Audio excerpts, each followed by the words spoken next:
quest for Rafflesia, the biggest flower in the world, started on the 10th of September 2002.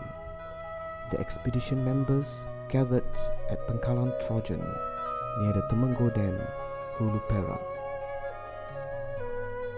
The jetty is manned by several police personnel, and as a normal procedure, every visitor needs to register themselves before continuing on.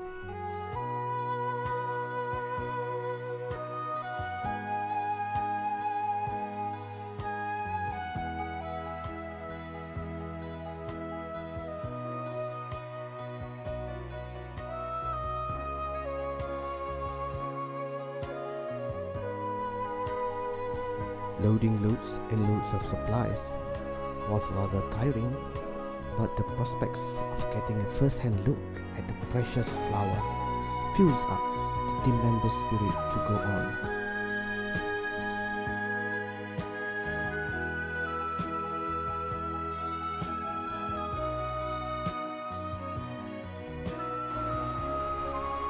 The rattling sound of the motorboat engine braving itself to the serene water, one of the largest man-made lake in Malaysia, made one heart feel touched by the marvel of nature surrounding it.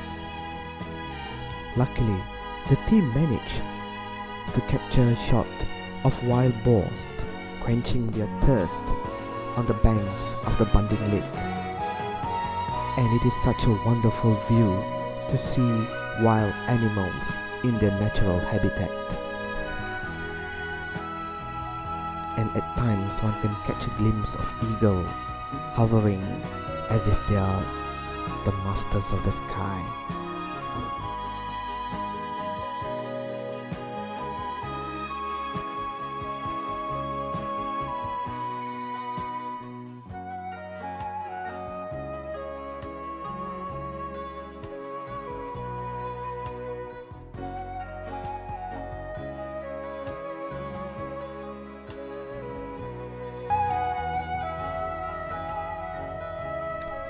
Along the way, one could spot various Orang Asli settlements, which is located near the banks of the lake.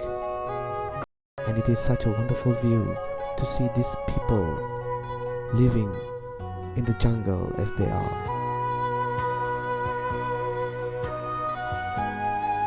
Most chill.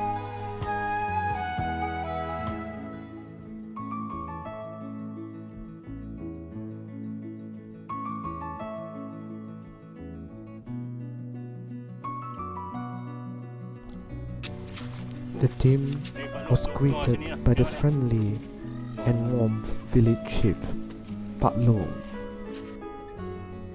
It is imperative for the team to ask Pak Long's permission before venturing into the forest.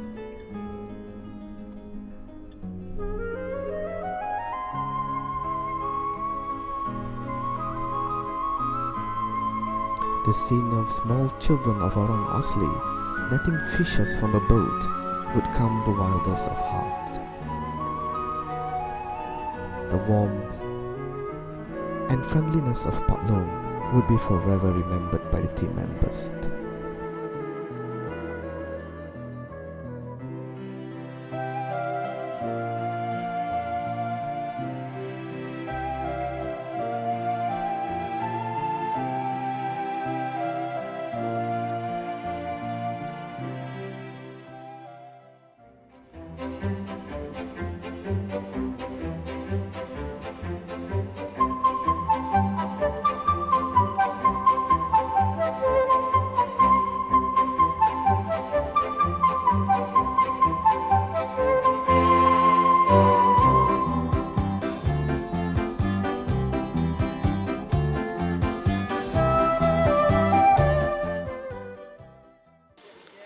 This is 20 to midday.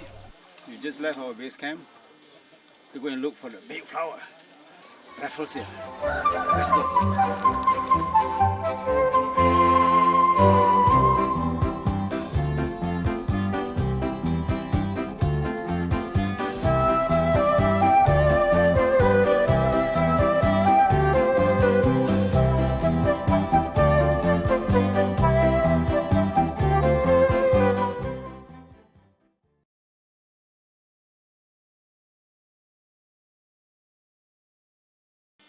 And behind me is another 2 hours of trekking.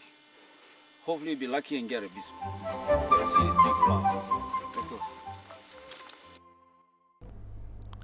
Along the track, the team members took a break on some of the best fishing spots one could ever stumble upon.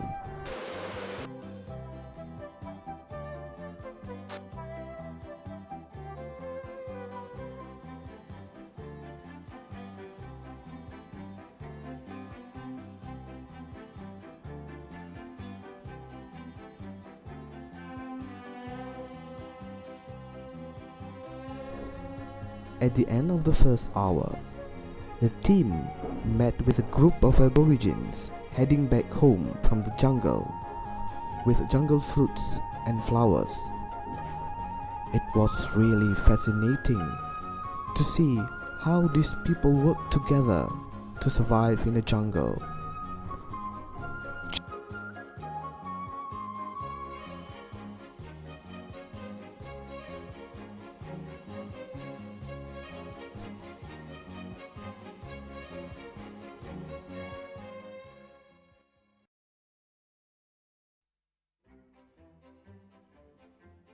We're trekking about 1 hour. And we reached this beautiful place. Look at that. Amazing place for whatever you want to do. Common plant called tepus. And lo and behold, look at that interesting, beautiful, fascinating flowers. I've never seen anything like this before. I'm sure there's more to see in front.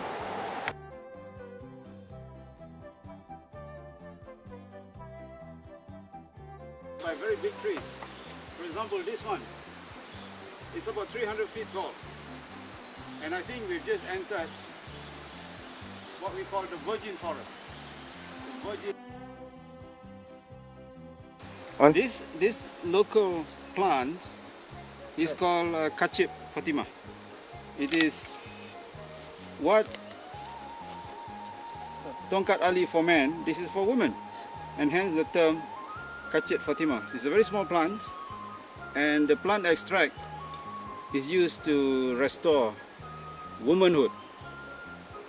Hopefully soon we'll find a plant called the Tongkat Ali.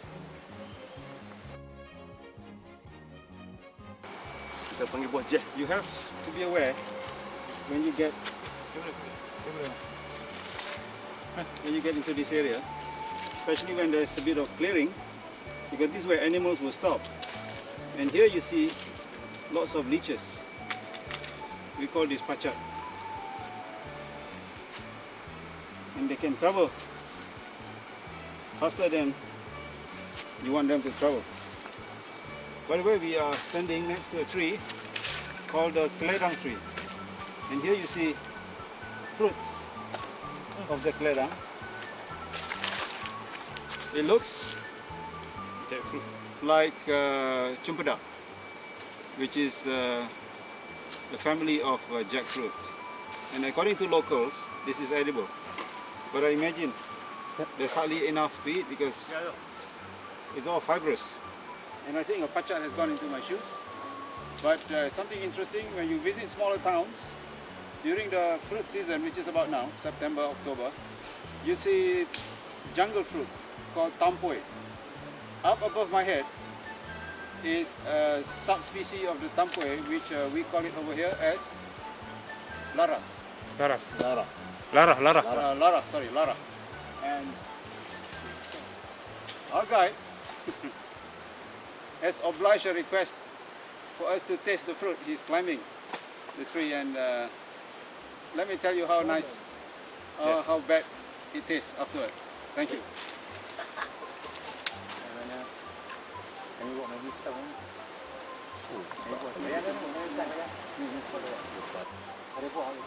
Dengan buah tak? Dengan buah lah. Ada 2 pokok, 3 pokok ini. Buah ada buah. Saya tengok buah di sana. I'm holding the fruits, which we call the buah lara or tampoi, and these are ripe. As you can see from the color, it's orange, and yeah, you see here It's taken by some squirrel, I guess, so we won't take that. I'll take one which Cikgu Abu Hassan has given me. It's very white. In fact, it's creamy. It's creamy. It looks so nice. It is nice.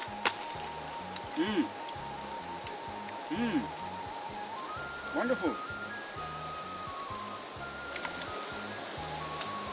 You can't swallow the seeds. In fact, the flesh around the fruit is so thin. Well, I guess that's what nature has programmed for propagation of this plant. I strongly recommend this fruit everywhere you find, anywhere you find in smaller towns. Buy it. We'll try it. It's really nice. Really nice. A few feet away from the tampoi plant, and the fruit is, this is the tampoi fruit. I just told you how delicious this is. We found this fruit. It looks like, well, a mango. As a matter of fact, the locals call this mangga hutan. And the locals tell me that it is a favorite of the deer. Of the deer, the rusa. So perhaps with a bit of luck, we may chance upon a family of rusas later on. Interesting. Looks like mango. Smells not like mango, but I think it's nice. In fact, this is edible. This is how it looks like. The inside looks creamy. I think it is delicious. There's a big seed, you can see here. There's the seed. And it's impossible for you to swallow the seed, so the seed will get distributed around here and nature at work again. At the base of the merbau tree. And if you know anything about Malaysian timber, this is the hardest of the hard of tropical wood. In fact, nowadays, people can't afford to have merbau to build houses anymore because it's so expensive, so rare. But here it is. I'm holding my fishing rod, which is 6 feet, and this is divided into two. And as you can see here, from end to end, it's about 3 times or 4 times. So from this end to that end, it's about 12 feet. Just look at the buttress root. And I think the tree go all the way up vertically into the sky, and I guess it's about 350 to 400 feet from ground to the shoot. I've never seen a merbau tree in my life before. This is the first time, and really this is a big day for me. And I'm looking forward to discovering many other things which I have not seen but heard before. It's motionless. This is a millipede. You can find this in kampung houses, but it's probably like 1/4 of the length and rather small. This is easily 8 inches long. Very big species. And I believe this is a nocturnal insect, so it's resting very happily today. When it is a bit darker, when the daylight is gone, it will come down and it will feed on other insects on the floor. This is the tail, and this is the head. You can see that.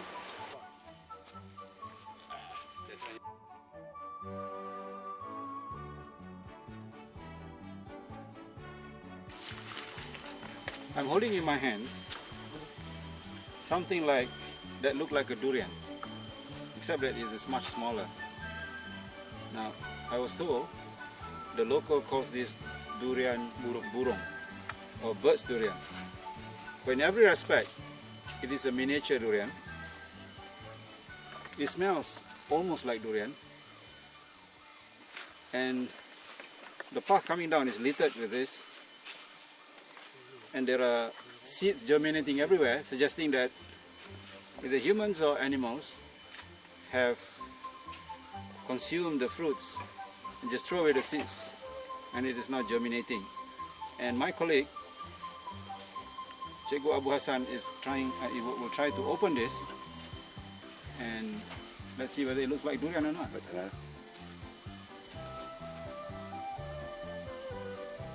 It opens like durian.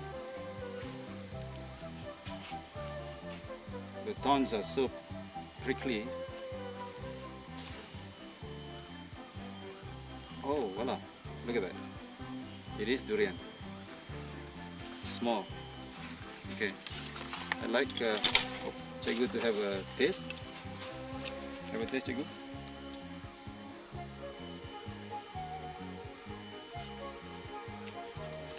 And I'll have this one. Delicious. Go ahead.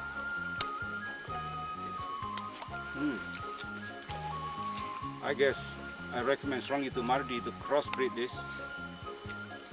It tastes. Can't describe this. It's delicious.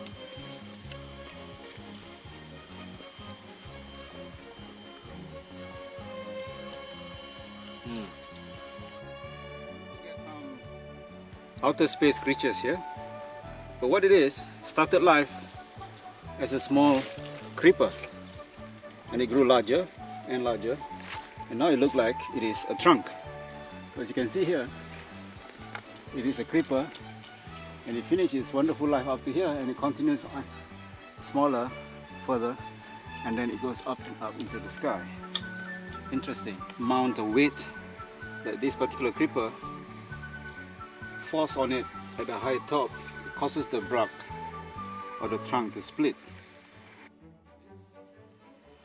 Is the root of this big, humongous tree called the tualang tree. And as you can see, the root system spread about 30, and from a distance earlier we could see the big tree with little foliage, probably because this is a wintering time. And interestingly, this tree is the most favorite roosting place for bees. It is not uncommon to find 20-30 hives hanging from the boughs of the tree. And right now we have noticed there's one fully grown beehive. Unfortunately, there's no more bees. It probably has migrated somewhere else, but the hive is still hanging up there. We're trying to look for an opening. We could capture that on video. Follow me, please. If you peer through the leaves all the way to the main bough of the tree, you see a whitish, creamy, roundish looking item hanging, and that's the beehive. You don't see any more bees. It has been abandoned for some reason, and perhaps the reason is the tree is now wintering. You can see almost the entire branch network of the tree with young shoots coming out at the end of the branches, which means that the bees do not get the protection from the lush foliage, and which means they have to abandon the nest. This is probably a late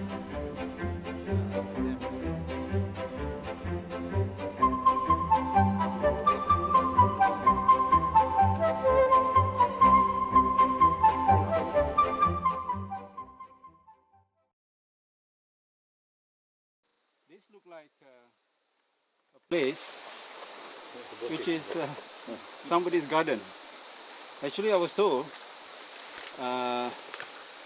the deer and the family of deers would gather here to drink. So there must be some kind of salt leak, and I was told they would dig the earth from there, and then they will lick this moist from the moss. And as you can see, this is how they come down. They come down too. and that's where they go, or vice versa. But hey, looks like a nice garden.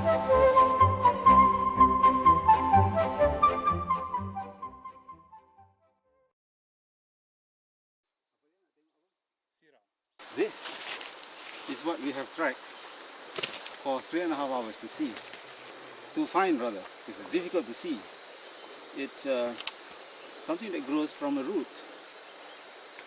And here you see a small one. This is the root system. There's a small one there, evolving. There's another one here, and you can see the root. So it is something that grows on this root. And here is, I would say, a juvenile flower. This is indeed the Rafflesia flower. And I was told by the local guide that it will take a month before it will bloom. And once it will bloom, once it blooms, it will stay in its open situation for a couple of days. And it will be consumed by insects. According to the guide, this is the stem root of the Rafflesia creeper. It starts somewhere, it's going somewhere, and I think it's climbing up that tree. And sometimes